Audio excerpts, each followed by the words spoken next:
Hello friends, स्वागत करते हैं आपके अपने चैनल श्री साइंस लेक्चर में एक और नए वीडियो के साथ, जो कि हमारा इसमें है क्लास 10 के बहुत ही साइंस का 30 इंपॉर्टेंट क्वेश्चन।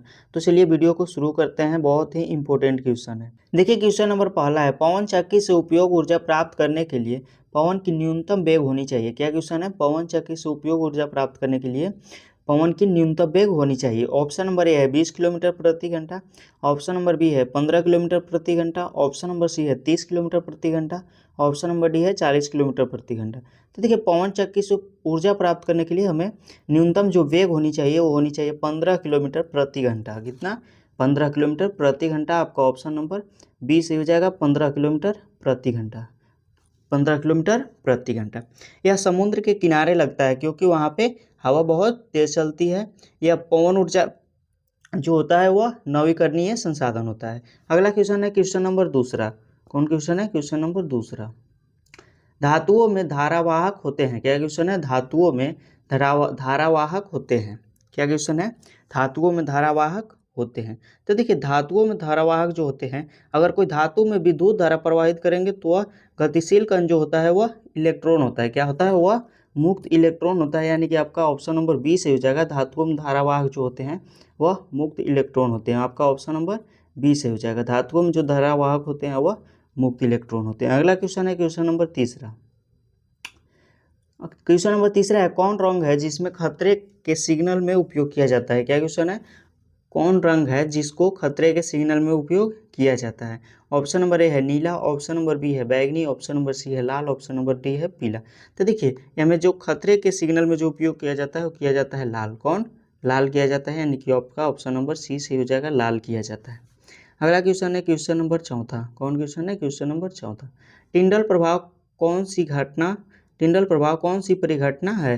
क्या क्वेश्चन है? टिंडल प्रभाव कौन सी परिघटना है।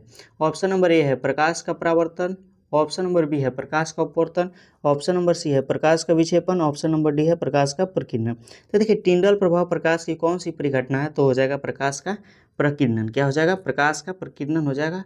आपका ऑप्शन नंबर डी सही हो जाएगा। जब अंधेरे कमरे में प्रकाश की रोशनी आती है तो हमें धूल कण दिखाई देते हैं, उसे ही हम टिंडल प्रभाव कहते हैं। क्या कहते हैं? टिंडल प्रभाव कहते हैं। अगला क्वेश्चन है क्वेश्चन नंबर पाँचवा। कौन सा क्वेश्चन है? क्वेश्चन नंबर पाँचवा। किसी चालक का प्रतिरोध निर्भर करता है। ऑप्शन नंबर ए है चालक की लंबाई, ऑप्शन नंबर बी है चालक के अनुप्रस्थ काट के क्षेत्रफल पर, ऑप्शन नंबर सी है चालक की प्रकृति पर, ऑप्शन नंबर डी है उपयुक्त सही। तो देखिए ऑप्शन नंबर ए है चालक की लंबाई। तो देखिए अगर लंबाई बढ़ेगा तो प्रतिरोध भी बढ़ेगा, अगर लंबाई घटेगा तो प्रतिरोध भी घटेगा। अगर लंबाई बढ़ेगा तो प्रतिरोध भी बढ़ेगा, अगर लंबाई घटेगा तो प्रतिरोध भी घटेगा। तो यहाँ पे चालक की लंबाई पे निर्भर करेगा। ऑप्शन नंबर बी है चालक के अनुप्रस्थ काट के क्षेत्रफल। अगर चालक तार मोटा होता है, अगर चालक तार मोटा होगा तो प्रतिरोध कम होगा, और अगर चालक तार पतला होगा तो प्रतिरोध अधिक होगा। तो यहाँ पे चालक के अनुप्रस्थ काट के क्षेत्रफल पर भी निर्भर करेगा। अगला है चालक की प्रकृति। क्या है? चालक की प्रकृति। अगर लोहा का तार होगा तो उसमें प्रतिरोध कम होगा, और अगर तांबा का होगा तो उसमें प्रतिरोध ज़्यादा होगा। यानी कि आपका ऑप्शन नंबर डी सही हो जाएगा। यानी कि इन सभी पे निर्भर करेगा। ऑप्शन नंबर आपका डी सही हो जाएगा। अगला क्वेश्चन है क्वेश्चन नंबर छठा। कौन क्वेश्चन है? क्वेश्चन नंबर छठा। अमीटर को विद्युत परिपथ में जोड़ा जाता है। क्या क्वेश्चन है? अमीटर को विद्युत परिपथ में जोड़ा जाता है। अमीटर जो होता है वह विद्युत धारा को मापता है। क्या करता है? विद्युत धारा को मापता है। तो अमीटर को जो जोड़ा जाता है वह जोड़ा जाता है श्रेणी क्रम में। किसमें? श्रेणी क्रम में। आपका ऑप्शन नंबर ए सही हो जाएगा। अगला क्वेश्चन है क्वेश्चन नंबर सातवां। कौन क्वेश्चन है? क्वेश्चन नंबर सातवां। जल विद्युत संयंत्र किस ऊर्जा को विद्युत ऊर्जा में रूपांतरित करता है। क्या क्वेश्चन है? जल विद्युत संयंत्र किस ऊर्जा को विद्युत ऊर्जा में रूपांतरित करता है। तो देखिए जल विद्युत संयंत्र में जल को जो होता है, जल को एक जगह स्थिर करके रखा जाता है। क्या किया जाता है? बांध बांध के जल को रोका जाता है। क्या किया जाता है? बांध बांध के जल को रोका जाता है, और एक पतला पाइप के द्वारा इसको निकाला जाता है। ये जो हो जाएगा जल जो हो जाएगा, ये हो गया स्थितिज ऊर्जा। क्या हो गया? स्थितिज ऊर्जा, क्योंकि यह स्थिर है। तो यहाँ पे जल विद्युत संयंत्र किस ऊर्जा को विद्युत ऊर्जा में रूपांतरित करता है, तो जल विद्युत संयंत्र स्थितिज ऊर्जा को विद्युत ऊर्जा में रूपांतरित करता है। किसमें? स्थितिज ऊर्जा को। तो चलिए अगला पेज में इसका ऑप्शन है, ऑप्शन को देखते हैं। ऑप्शन देखिए, ऑप्शन नंबर ए हमारा है तापीय ऊर्जा, ऑप्शन नंबर बी है नाभिकीय ऊर्जा, ऑप्शन नंबर सी है सौर ऊर्जा, ऑप्शन नंबर डी है स्थितिज ऊर्जा। आपका जो सही आंसर हो जाएगा ऑप्शन नंबर डी स्थितिज ऊर्जा। कौन? स्थितिज ऊर्जा। क्या क्वेश्चन था? जल विद्युत संयंत्र किस ऊर्जा को विद्युत ऊर्जा में रूपांतरित करता है? तो देखिए जल को एक बांध के द्वारा बांध के रोका जाता है और पतला पाइप के द्वारा निकाला जाता है, जो कि जल जो होता है स्थितिज ऊर्जा को विद्युत ऊर्जा में रूपांतरित किया जाता है। अगला क्वेश्चन है क्वेश्चन नंबर 8वां। कौन क्वेश्चन है? क्वेश्चन नंबर 8वां। अवतल दर्पण की फोकस दूरी उसकी वक्रता त्रिज्या की होती है। क्या क्वेश्चन है? अवतल दर्पण की फोकस दूरी उसकी वक्रता त्रिज्या की होती है। तो देखिए अवतल दर्पण इस तरह का होता है, जो कि इसका लेप जो होता है वह बाहर से होता है। कैसा? बाहर से होता है। यहाँ से यहाँ तक की जो दूरी होता है इसको बोलते हैं सी, वक्रता केंद्र। यहाँ पे जो होता है उसको बोलते हैं फोकस। क्या बोलते हैं? फोकस बोलते हैं। और यहाँ से यहाँ तक की दूरी को हम वक्रता त्रिज्या यानी कि आर बोलते हैं। तो यहाँ पे बोला है अवतल दर्पण की फोकस दूरी उसकी वक्रता त्रिज्या की होती है। देखिए यहाँ पे फोकस दूरी है और वक्रता त्रिज्या क्या है? फोकस से सीधा वक्रता त्रिज्या दोगुना है, यानी कि अवतल दर्पण की फोकस दूरी उसकी वक्रता त्रिज्या की होती है। तो यहाँ पे आपका ऑप्शन नंबर बी सही हो जाएगा, आधी होती है। कितनी? आधी होती है, यानी कि आपका ऑप्शन नंबर बी सही हो जाएगा, आधी होती है। अगला क्वेश्चन है क्वेश्चन नंबर 9वां। कौन क्वेश्चन है? क्वेश्चन नंबर 9वां। नेत्र लेंस की फोकस दूरी अधिक हो जाने से नेत्र लेंस की फोकस दूरी अधिक हो जाने पर कौन सा दृष्टि दोष होता है? क्या क्वेश्चन है? नेत्र लेंस की फोकस दूरी अधिक हो जाने से कौन सा दृष्टि दोष होता है? नेत्र लेंस की फोकस दूरी अगर कम हो जाती है तो निकट दृष्टि दोष होती है, और अधिक हो जाती है तो दूर दृष्टि दोष होती है। कौन दृष्टि दोष? दूर दृष्टि दोष होती है। अगर नेत्र लेंस की फोकस दूरी अधिक हो जाती है तो दूर दृष्टि दोष होती है, और कम हो जाती है तो निकट दृष्टि दोष होती है। अगला क्वेश्चन है क्वेश्चन नंबर 10वां। क्वेश्चन नंबर 10वां। विद्युत मोटर परिवर्तित करता है। क्या क्वेश्चन है? विद्युत मोटर परिवर्तित करता है। ऑप्शन नंबर ए है यांत्रिक ऊर्जा को विद्युत ऊर्जा में। ऑप्शन नंबर बी है विद्युत ऊर्जा को यांत्रिक ऊर्जा में। ऑप्शन नंबर सी है रासायनिक ऊर्जा को विद्युत ऊर्जा में। ऑप्शन नंबर डी है विद्युत ऊर्जा को रासायनिक ऊर्जा में। तो देखिए विद्युत मोटर जो परिवर्तित करता है वो करता है विद्युत ऊर्जा को यांत्रिक ऊर्जा में। किसमें? विद्युत ऊर्जा को यांत्रिक ऊर्जा में, यानी कि आपका ऑप्शन नंबर बी से हो जाएगा, विद्युत मोटर परिवर्तित करता है विद्युत ऊर्जा को यांत्रिक ऊर्जा में। अगला क्वेश्चन है क्वेश्चन नंबर 11।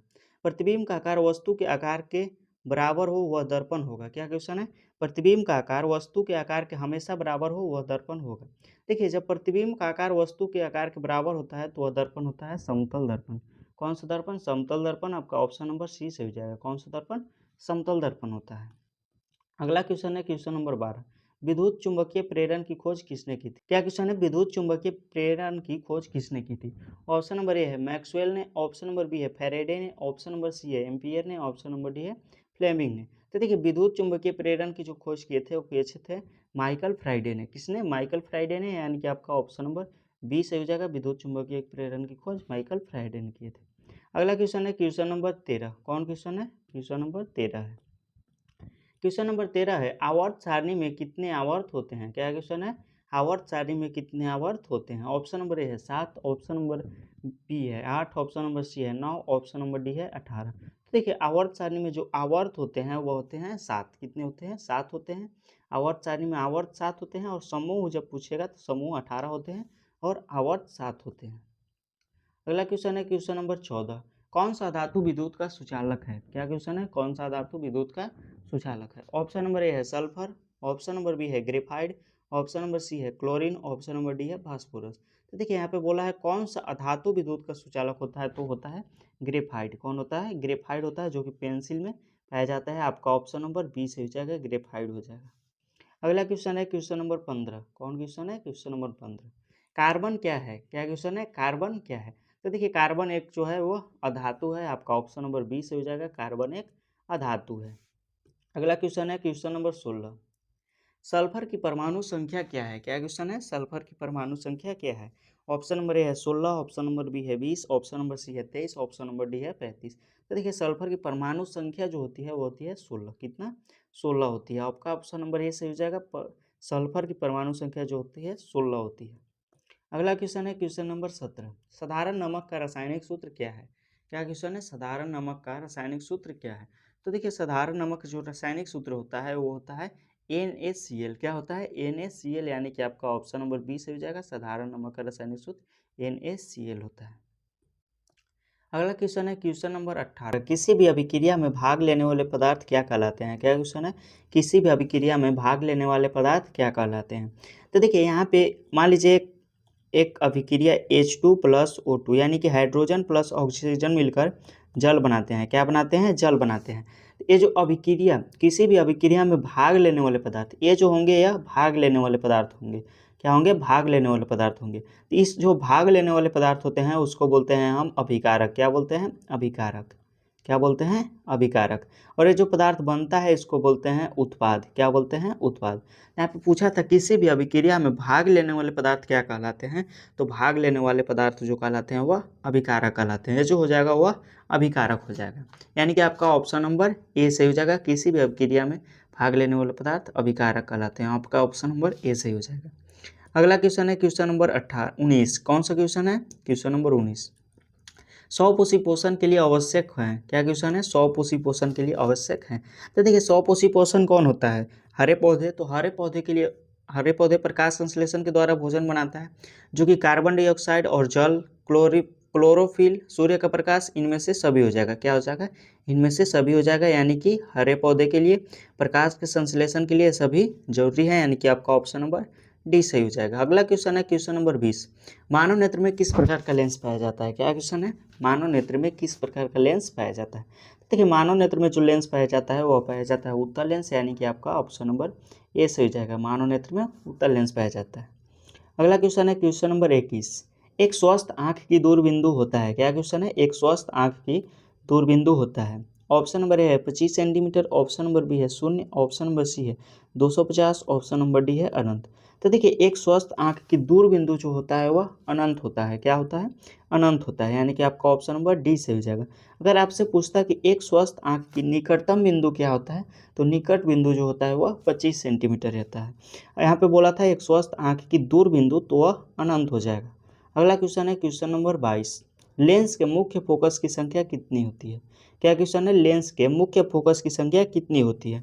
तो देखिए लेंस के मुख्य फोकस की संख्या जो होती है वह 2 होती है। यानी कि आपका ऑप्शन नंबर ए सही हो जाए। अगला क्वेश्चन है क्वेश्चन नंबर 23। तारे के टिमटिमाने का कारण है। क्या क्वेश्चन है? तारे के टिमटिमाने का कारण है।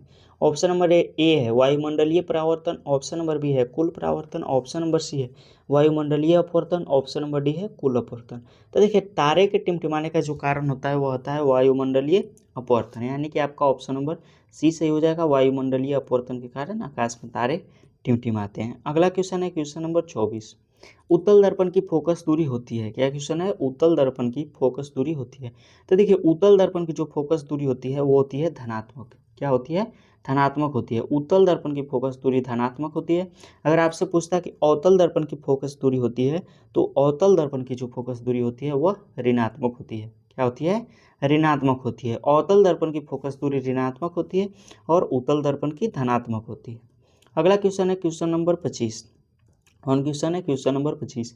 1 किलोवाट बराबर होता है। क्या क्वेश्चन है? 1 किलोवाट बराबर होता है। तो देखिए 1 किलोवाट बराबर होता है, यानी कि आपका ऑप्शन नंबर ए सही हो जाएगा। 1 किलोवाट बराबर होता है 3.6 गुने 10 के पावर 6 जूल होता है। क्या होता है? 3.6 गुने 10 के पावर 6 जूल होता है। अगला क्वेश्चन है क्वेश्चन नंबर 26। कौन सा क्वेश्चन है? Question number 26। किसी भी उदासीन विलयन का पीएच मान होता है। क्या क्वेश्चन है? किसी भी उदासीन विलयन का पीएच मान होता है। तो देखिए किसी भी अम्लीय विलयन का जो पीएच मान होता है वह 7 से कम होता है, और किसी भी क्षारीय विलयन का जो पीएच मान होता है वह 7 से अधिक होता है, और किसी भी उदासीन विलयन का जो पीएच मान होता है वह 7 होता है। क्या होता है? 7 होता है। किसी भी उदासीन विलयन का जो पीएच मान होता है 7 होता है। कम जो होता है वह अम्लीय का होता है। किसका? अम्लीय का होता है। और अधिक जो होता है वह क्षारीय का होता है। किसका? क्षारीय का होता है। और उदासीन का जो होता है वह 7 होता है। यानी कि आपका ऑप्शन नंबर सी सही हो जाएगा। अगला क्वेश्चन है क्वेश्चन नंबर 27। दही में कौन सा अम्ल पाया जाता है? क्या क्वेश्चन है? क्वेश्चन नंबर 27 है दही में कौन सा अम्ल पाया जाता है। आपका देखिए इसमें ऑप्शन नंबर सी से हो जाएगा। दही में जो अम्ल पाया जाता है वो पाया जाता है लैक्टिक अम्ल। कौन सा अम्ल? लैक्टिक अम्ल।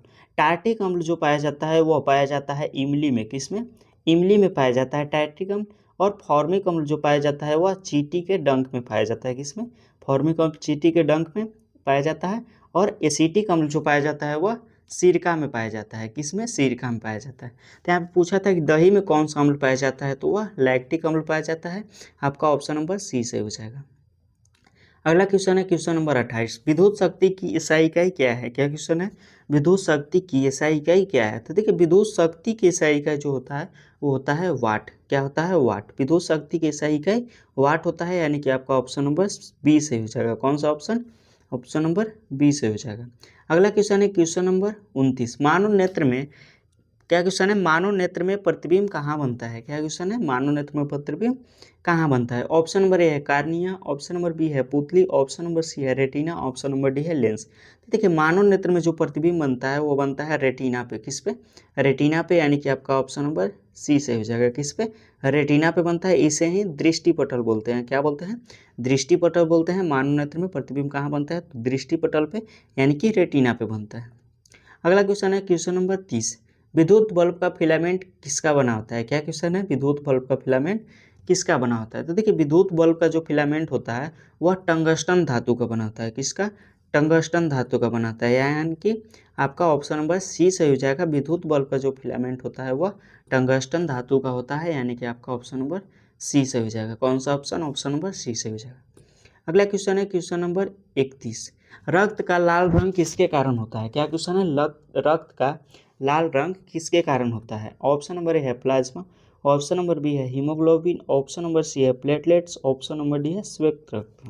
तो देखिए रक्त का लाल रंग जो होता है वह हीमोग्लोबिन के कारण होता है, यानी कि आपका ऑप्शन नंबर बी से हो जाएगा। रक्त का लाल रंग हीमोग्लोबिन के कारण होता है। अगला क्वेश्चन है क्वेश्चन नंबर 32। पौधे में जल का परिवहन किसके द्वारा होता है? क्या क्वेश्चन है? पौधे में जल का परिवहन किसके द्वारा होता है? तो देखिए पौधे में जल का परिवहन जो होता है वो होता है जाइलम के द्वारा। किसमें? किसके द्वारा? जाइलम के द्वारा होता है, यानी कि आपका ऑप्शन नंबर बी से हो जाएगा। अगला क्वेश्चन है क्वेश्चन नंबर 33। मानव रक्त का पीएच मान लगभग कितना होता है? क्या क्वेश्चन है? मानव रक्त का पीएच मान लगभग कितना होता है? तो देखिए मानव रक्त का जो पीएच मान लगभग होता है वह 7.4 होता है, यानी कि आपका ऑप्शन नंबर सी सही हो जाएगा। तो चलिए इसी तरह से हमारा 33 क्वेश्चन समाप्त हुआ, जो कि आपके बोर्ड एग्जाम के लिए बहुत ही इंपॉर्टेंट है। इस तरह का क्वेश्चन हमेशा एग्जाम में पूछा जाता है, तो आप ज़रूर वीडियो को देखिएगा और इसे याद कीजिएगा। चलिए मिलते हैं अगले वीडियो में और अगले क्वेश्चन के साथ। धन्यवाद।